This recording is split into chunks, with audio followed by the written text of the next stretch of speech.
Hello everybody, welcome to healthHackers episode 25. I'm Gemma Evans, I'm a journalist and presenter here in the UK, and this is my series devoted to getting inside the minds of some of the most pioneering figures in health and wellness.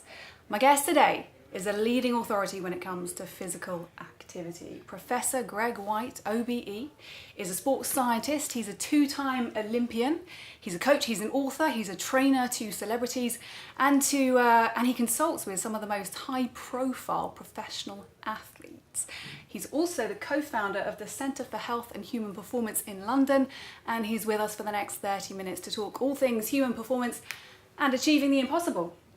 Greg, welcome. That is some intro. You're one of these guests who's done so much that it's almost impossible to know where to start. But I mentioned there your work with celebrities. Yep. If you could give us a quick rundown, a bit of a list of some of those stars who you've worked with and some of the monumental challenges that you've helped them conquer. Well, the list is long. It's about 30 big challenges, mostly celebrity-based, mostly charity-based. But they include the likes of David Walliams, author, comedian, Davina McCall. What did you do with David Walliams? So with David, the first thing we did, we swam the English Channel, the blue ribbon of open water events, the toughest open water swim on the planet. And then we've actually done a few now. So we did the million pound cycle from John O'Groats to Land's End, which is a 1,000-mile cycle in a team of celebrities. And we then swam the length of the Thames, or 140 miles of it, which was pretty brutal. And then what? So with Davina, you were cycling for some of the ultra-triathlon, yeah, from Edinburgh down to London. So it's about a 520-mile ultra-triathlon. Included a swim across Lake Windermere in February. Not pleasant. And then John Bishop, we went from Arc to Arch, so the Arc de Triomphe to Marble Arch, which included cycling on a bike, yeah. Cycling to Calais, then rowing across the English Channel, and then running 90 miles from Dover into London. There was Eddie Izzard as well. Eddie Izzard, 43 marathons in 51 days, which was truly outstanding. Who else? Gary Barlow. Yeah, so the whole team, Gary Barlow and Cheryl Cole et al. Up to Kilimanjaro. That was actually almost 10 years ago now. And that was a fantastic event because we actually raised over £3.5 million on that particular event alone. Superb. And you train them to achieve those goals. So right from day one, when they were starting from scratch. Yeah. Out of interest, who, if you had to name a celebrity that impressed you the most, whether it was their steely determination or their physical talent, who would it be? It tends to be the solo guys. So the likes of Eddie Izzard, John Bishop, Davina McCall, Greg James, who's a radio presenter, but it's probably David Walliams. Really? Why? Just because the cold open water swimming is the nadir of misery. And there is nothing tougher, nothing more invigorating, nothing more exciting in my opinion. It's the one thing I love to do, but without any shadow of doubt, it is by far the toughest thing you'll ever do. And you love all this because you are a sportsman, and you used to be a sportsman, you've always been one really, you were in the Olympics twice. What would you say are some of your most proud achievements? I guess the proudest achievement was I won silver medal at the World Championships in 1994. And it actually wasn't about the performance per se. It was great to be on the rostrum. It was because my dad got to watch. And my mum and dad were instrumental in my success, particularly as a sportsman, but actually just in life in general. And it was rare on the international stage to have family watch. But on that particular occasion, my dad was there. And How really were they special. so integral to your success? I mean, parents are everything. And I think to some extent, I talk an awful lot about team. And I think having a team around you is crucial if you're going to achieve something incredible. And I think the integral to that, particularly at a young age, are parents. Parents are everything. You know, I deal with some of the best athletes on the planet, from juniors through to seniors. And what you see is that junior athletes, we often talk about this idea of whether athletes are born or made. And of course the answer to that is both, is that they're born with the material, with the engine, with the genes, but actually it has to be developed. And part of that development, what actually underpins that development, is the support of the family in order to make it a reality.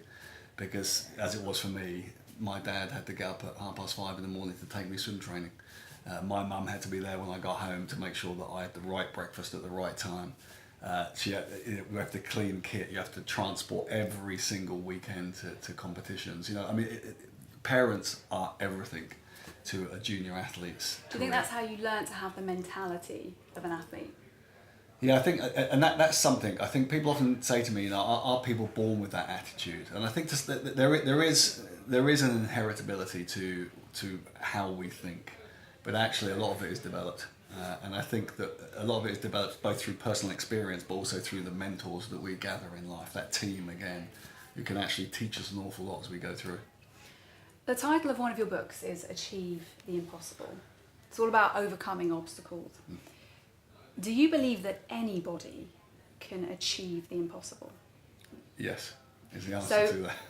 So anybody who's never run a mile, never swum, in fact, someone who's not even learned to swim, could they do a David Walliams challenge eventually with the help of your training? Yeah.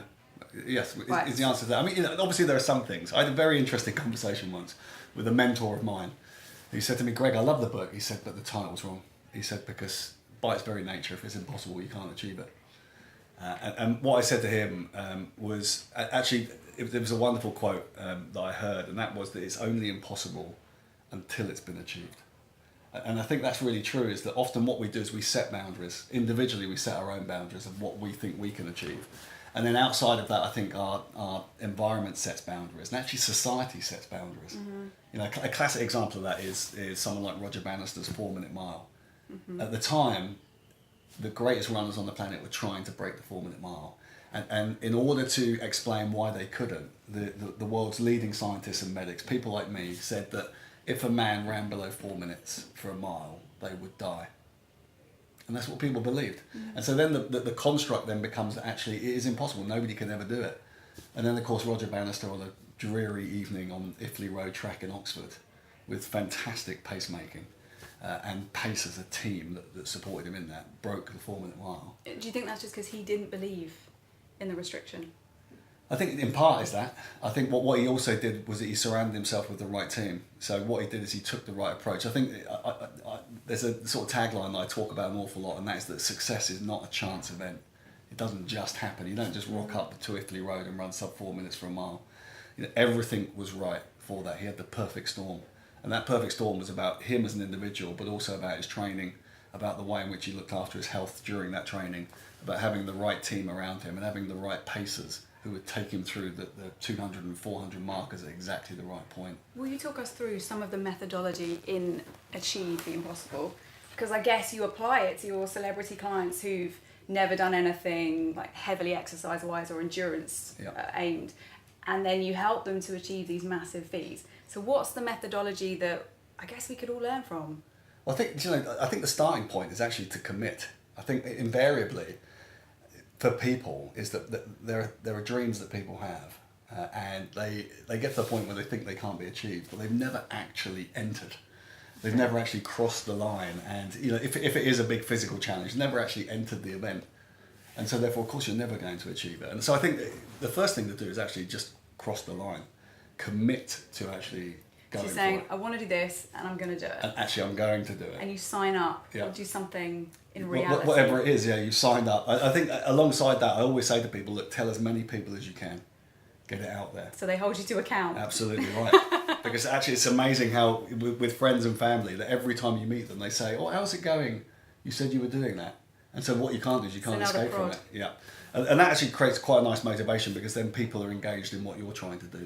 And I guess that points towards the team, because having sort of committed to it, what you've then got to do is create a team around you that can deliver it. Because nothing great is achieved alone. And this idea that somehow we have these, you know, the world's greatest explorers have got an incredible team who sit behind them. You may not see them. Mm-hmm. And invariably in life, if you look at Olympic athletes, what you see is the end product. You see them stood on the rostrum at the Olympic Games. What you don't see is the hours, weeks, months, years of preparation with an incredible team behind them. So make sure that you actually bring that team together who are going to support you in that journey. And then critically, it's actually about planning it. And I think it's the one area where people make the biggest mistake, is that they actually somehow think that they'll somehow via osmosis move to the right point. But you won't. Planning is absolutely crucial. And I think actually making sure that you document that planning making sure you use the team to support how you plan it, and not only setting that big long-term goal, dissect that down into short and medium-term goals, so that what you are doing is you're creating flags along the way of whether you are on track. If you're not on track, how can we change it and move onto track? And also you can celebrate success in doing that. So your top tips would be commit, get a good team, and plan. Yep. To achieve the impossible. There you go, everybody. You can achieve the impossible. Do you think we should set ourselves goals, big goals, just because it's psychologically good for us? Definitely. I think. How is it so good for us? Well, I think. Do we all need a New Year's resolution? An exercise-based one? I think to some extent, we all need purpose. Yeah. And I think that's the point. It's actually, I spend a lot of time obviously within elite sport, but from a personal experience, I look at people who retire. So I looked at my dad who retired. I look at athletes who retire, and I think the one thing that they lose when they move away from that very structured environment where they have an identity, where they have a structure to daily living, and they have a purpose fundamentally for getting up in the morning. When you've got that actually drives the belief that you can achieve something, the commitment, and therefore the motivation which then follows that.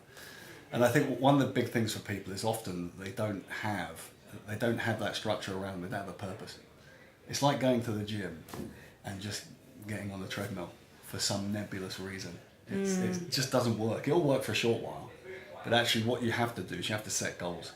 And those goals create purpose, and making sure that you set the goals appropriately. So I mean, I as do many others, use this SMART approach, but these ideas of specific and measurable and achievable and timely and those type of things are really important, because what it does, it creates a purpose, a reason for being, and if you've got that, then all of a sudden it becomes that much easier. So is this you tracking your performance and building on it? Yeah, and so what you are doing is you've always got a goal that you're going for. Now, obviously, you may have this big long-term goal, which is 12 months' time. But for me, I actually set for my clients is I set a goal for every single session. So when they go to do a session, they know what they're trying to achieve in that session. So can you talk us through how you begin with somebody like Davina? She wasn't an athlete, or David. Yep. He impressed you the most. Yeah, well, Davina. I mean, if you take Davina, because obviously it's a triathlon, so it's 3 events, makes it that little bit more complex. Yeah. To some extent, one of the initial things I do is profile people. So what you do is you look at what are the determinants of performance, what's required to perform this. So for Davina, for example, you have to be able to run, swim, and cycle to complete a triathlon. Could she do all 3? And she couldn't swim. Well, she could swim. She could swim on holiday. And that's very different to cold, open water, deep open water. So what time frame did you have from beginning? Short. What, like a year? Is a year short? No, crikey. I mean, these guys invariably are sort of 8 to 12 weeks. What? Yeah. She only swam on holiday, and in 12 weeks you got her swimming 2,500 metres across Windermere. It's a tough gig.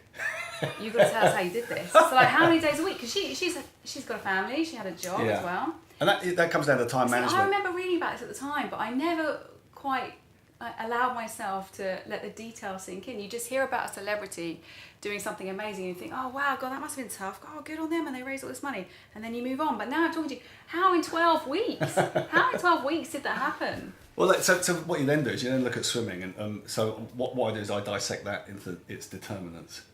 So for example, with Davina, she could swim 25 metres. And would have to recover before going again. And that's obviously in a nice, warm, shallow pool with good visibility.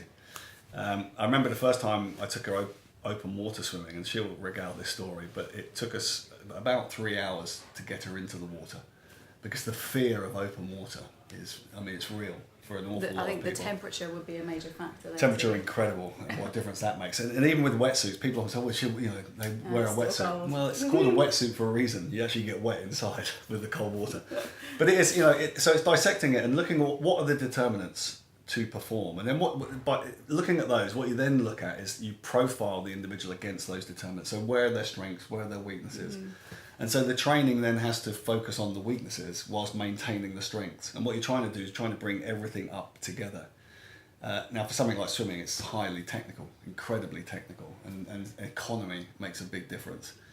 And we all know that. So people who aren't great swimmers know that you do a length and you're so out of puff you can't actually continue So on a typical week, how many hours is she in a pool, and what's she doing in the pool? So because that was our weekend event, we focused on that very heavily in the early days, and so she was five times a week swimming. But then you've got to add on top of that the run and the cycle. You then add on things like time of year. So actually on road in winter in the UK is not a pleasant place to be. And are you each week setting her to go further or faster? Yep. So I mean, all of it's targeted. So it's very effectively it's a bespoke, tailored program for her, which targets the weaknesses, maintains the strength, but also then has a progressive overload built into it, so that she's going, for that particular challenge, she's going longer and longer. But with the progressive overload, by the time she gets to the end of 12 weeks, surely she's exhausted. So she's training 5 days. Did she have two rest days, or was that for she other was training things? about 6 days a week. So she had one rest day a week. On average, yeah. Wasn't she just exhausted? She was pretty by the tired, time yeah. the actual event came round. And how do you avoid that with your athletes as well? Because you work with some high-profile athletes. Yeah. Anthony Joshua. Yeah. James Cracknell. Yeah. So what are you doing with them? Are you consulting with them about their training plans? Yeah, for sure. And I think, you know, what I think the one thing to remember is it's a whole package. It's actually a lifestyle package is what you're putting together. And you know, and the key is that what you're trying to design is everything, not just the session itself, it's what you do before the session and it's what you do after the session. So it's you know, and you know, what you do ranges from what you eat, what you drink, what skincare products you use, all the way through to not only what you're doing during the session, but then after the session, how can you accelerate recovery? How can you optimize that recovery? Talk to us about recovery, because both with your celebrities and your athletes, they must be in a constant state of inflammation with all their training. How do you get them out of it and able to perform optimally fast? The simple answer to that is you don't, because that's part of the adaptive process. I think what we have done, interesting enough, within my time, I mean, I've spent 3 decades in sport and exercise science, and we've gone through the idea that what we should be doing is dampening down inflammation as much as we possibly can, because it's a really bad thing. And then, of course, what then turns out, as personally I thought at the time, is that by dampening down that inflammatory process, what you are doing is you are blunting the adaptive response.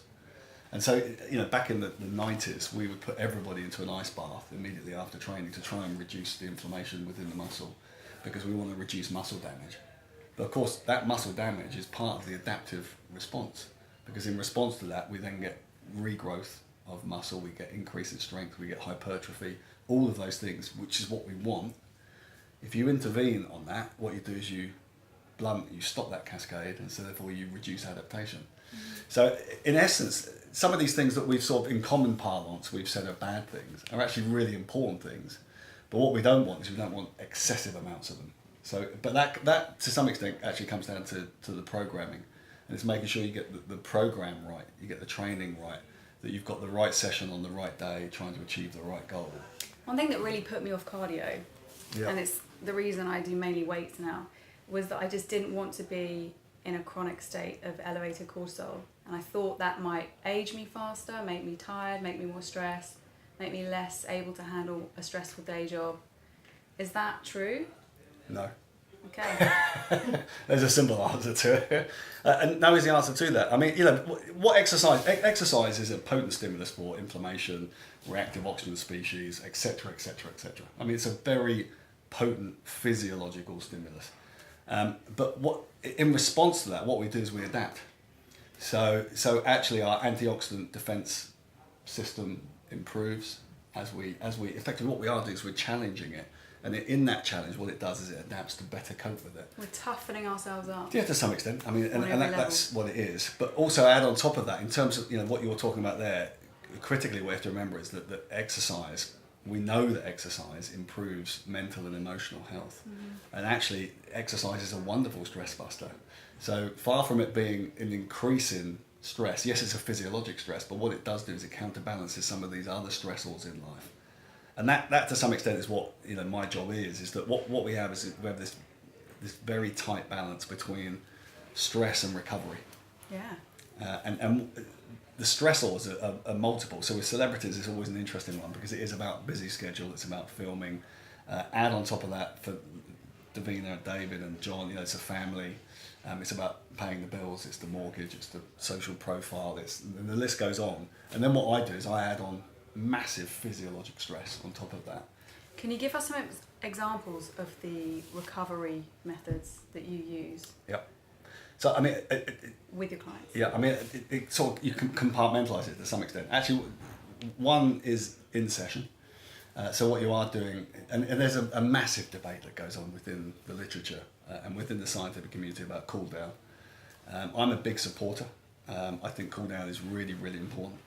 And I think to some extent the way to think about it is that cool down is part of the warm up for the next session. So what would your cool down be?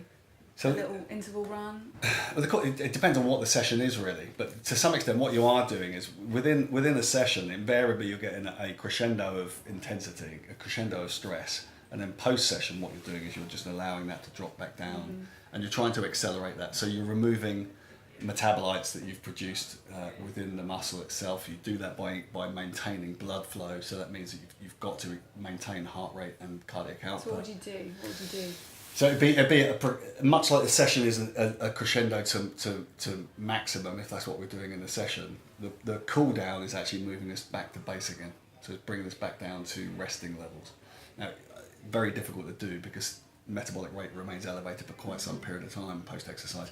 But you are just effectively slowing down, usually doing the same type of activity. It doesn't have to be the same activity.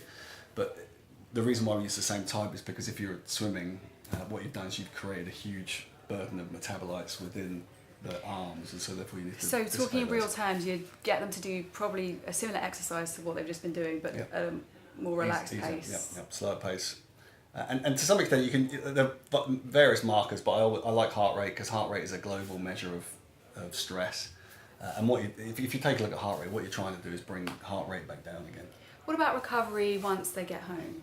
So then you've got to think about what you're trying to do is support what has happened. So actually even more acute than that is things that we can do as part of that cool down process. So things like skincare products now that are being developed, Bullet and Bone's a great example of that, is that what you see with that is that what it does is it enables us to both physically but also psychologically cool down as part of that process. So this is for full transparency, everybody, Greg is an ambassador for Bullet and Bone. This is a brand of topicals that promote recovery. Yeah. Designed to promote recovery. Actually across the spectrum, so pre-exercise, during exercise and post-exercise in terms of recovery.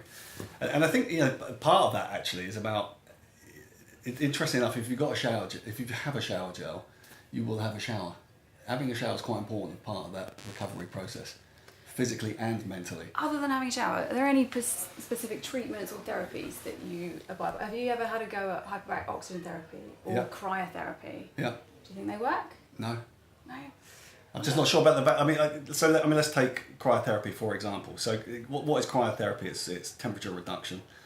And that ranges from icing or cold showers, for example, cold baths, all the way through to incredibly expensive, fundamentally difficult cryochamber environments. And what they're trying to do is reduce inflammation. And we've already said actually what we want to do, we don't want to blunt that inflammation. We want that inflammation because it's part of the adaptive process. So why would post-cool doesn't make any sense. What we want is we want damage because that damage leads to adaptation. I think what's much more important to it is what we want to do is we actually want to support that repair process from it, and that repair process is governed to some extent governed by nutrition. So certainly one of the key areas that I look at is actually what we take in post-exercise. So when it comes to rehydrating, when it comes to protein ingestion post-exercise, and then when it comes to refueling, so things like carbohydrates, depending on what the session has been. But they are very tailored nutritional approaches. I think that I run very much this idea of periodized nutrition. As what we do is we feed to deliver an outcome. So if the session is very high intensity, then carbohydrates pre-session are important. If it's a prolonged low intensity session, actually fat metabolism is important. So it's being specific. For that then? Still carbs? No is the answer to that. And again, it depends what you're trying to get from the session. So if what you're trying to do, for example, if what you're trying to do is weight manage, if you're trying to lose weight, then you take nothing. What you don't need to do is add calories, a calorie burn. I think there's a big movement and a lot of growth in low carb or intermittent fasting, carnivore diet. I've had a carnivore guest on, but equally I've had vegan world record breaking ultra marathon runners.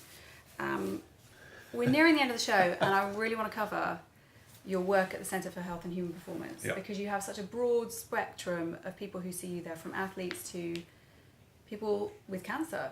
So how are you adopting an individualized approach there? What kinds of things are you doing with people who come and see you? Well, I mean, therein lies the issue. Actually, it's an interesting one, because I think what we often find with, let's call them fad diets, which, because to some extent that's what they are, is that the problem when you've got something that becomes popular or popularist is that people assume that it works for everybody. Now, you're absolutely right, there are vegan ultramarathon world record holders, but equally there are carbohydrate eating ultramarathon world record holders. And what it comes down to is the fact that actually what you do is you tailor it to the individual. And that's something we spend an awful lot of time on at the Centre for Health and Human Performance. So, for example, what we are doing is we're taking what their goal is and also what the stressor is. So cancer, for example, what are the key issues around that? I mean, there are a whole host of key issues, but with chemotherapy, you get something called cancer cachexia. So what chemotherapy does is it reduces muscle mass dramatically. So does that make a difference? It makes a massive difference because it causes muscle pain, so you get myalgia, but it also changes stability, mobility, functional capacity. So some of the things that we work on very hard with cancer patients is optimizing protein intake, the right type of protein which targets muscle regeneration, combined with strength training to try and reduce that cachexia response to chemotherapy. And in some instances what we can do is actually reverse it. So it's understanding the individual, understanding what stress is being placed upon them. And so the other end of that spectrum would be the athlete, and that's understanding what the specific session is. What are we trying to achieve in just that one session? What are we trying to achieve in terms of the adaptation, but also in terms of where we want the athlete to? Is it a low intensity, moderate intensity, high intensity? What do we need for that? And so tailoring that nutritional approach is actually about the individual. It's not about what is popularist or what we think sort of generally works. It's about tailoring it and making it right for the individual, and that's when you get optimum performance. What is it that you want to achieve next? We've talked a lot about your celebrities and your clients. What's happening with you now? I mean, next year I'm doing this crazy triathlon called the Norseman. I think they're all crazy. They are a bit crazy, yeah. But this one sounds particularly crazy, isn't it? I mean, they call it the toughest triathlon on the planet. And they love these labels, but to be fair, it's a bit crazy. I like to challenge myself. I think what you should do is lead by example in life. I think it's very easy to sit in your comfy chair in your office and tell other people what to do. And I think so. I like to challenge myself. And so I've swum the Channel. I've done the Marathon des Sables, lots of sort of different events since retiring from being an athlete. Did you swim from Europe to Africa? Yeah, so Gibraltar Straits from Europe to Africa, the Thames. I mean, lots of different things. So and I think they're really important because to some extent it's also testing the hypotheses that I like to expel. You don't just talk the talk. No, is what we're establishing walk the walk here. as well, yeah. One last question that's really fascinating me. Through all your work with human performance and at the Centre for Health and Human Performance, with all the different people you've seen, all the athletes you've worked with, and I know that with science we're constantly learning, we're always discovering new things, and you seem to be very open-minded to that because you've changed your opinion on different things over time. What's the one thing that's impressed you the most, or stunned you the most, or even fascinated you the most that you've learned during your career about human performance? It could be as simple as everyone has to eat a balanced diet, or it could be something a little bit more niche. It probably runs that same spectrum. So two things. One is that I think what we should always do is challenge dogma. Is that there is a commonly held belief that something happens, and we accept that. So some of my early work was actually looking at the heart. One of the things that if you ever read a textbook, up until the 90s, it would say the heart doesn't fatigue. And I remember doing sessions thinking, it must fatigue, because I'm fatiguing. And so we did a whole series of research papers looking at the heart and whether it actually fatigues or not. And we demonstrated that it does fatigue. And we showed elevations in things like cardiac troponins, and we showed a diastolic dysfunction, a reduction in function of the heart, which is against the dogma. So I think to some extent, as an individual, what we should always do is challenge dogma. Don't just believe it. Don't believe the headlines. Spend the time to actually take a look at it. And I think the other thing that I've learned as I've gone through, and Einstein for me coined it beautifully, and that is that genius is the ability to explain the complex in simple terms. And to that end, it's very easy to sound very intelligent and bamboozle people. But I think the genius is the ability to take what is incredibly complex and make it understandable by all. And that's something I challenge myself to do regularly. I think the viewers will agree you've done that Oh, today. Greg Whyte, thank you. Where can people find you? What's your website address and social media handle? So a couple of websites, gregwhite.com, or I've actually got a website called thewhiteanswer.com where I actually sort of interface and answer questions that people have in this area.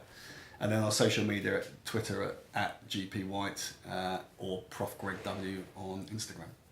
Brilliant, thank you. Thanks for having me. And if you've watched this on YouTube, don't forget to go and subscribe to the healthHackers channel. And if you're listening to this on iTunes, you can subscribe there too and leave us a nice review if you're in a good mood. Bye-bye.